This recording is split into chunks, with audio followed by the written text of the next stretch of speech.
রাফিনিয়ার এভাবে ball receive করা দেখে কি কারো কথা মনে পড়ে? উত্তরটা দিয়েছে ESPN ফুটবল। এটা কেবল ব্রাজিলিয়ানদের জিনিস। বার্সেলোনায় থাকাকালীন অনেকবার এভাবে বল রিসিভ করেছেন নেইমার জুনিয়র। স্পানিওলের বিপক্ষে ম্যাচে সেভাবে বল রিসিভ করে নেইমারকে মনে করে দিয়েছেন রাফিনিয়া। শুধু বল রিসিভ করেই নয়, পা দিক দিয়ে রাফিনিয়া যখন 11 নম্বর জার্সি পরে দৌড়ান তখনও মনে হয় যেন নেইমারই দৌড়াচ্ছেন।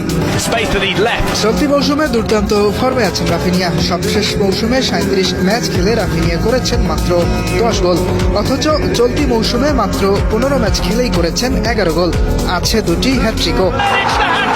হ্যান্সি ফ্লিকের অধীনে বদলে যাওয়া রাফিনিয়াকে গুরুত্ব দেয়নি বার্সেলোনার সাবেক কোচ জাভি হার্নান্দেজ। সম্প্রতি একটি সাক্ষাৎকারে বলেছেন তিনি আগে থেকেই জানতেন ম্যাচের 60 মিনিট হলেই জাভি তাকে মাঠ থেকে তুলে নেবেন।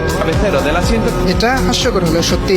ভালো কিংবা খারাপ যেমনই খেলুক, জাভি তাকে মাঠে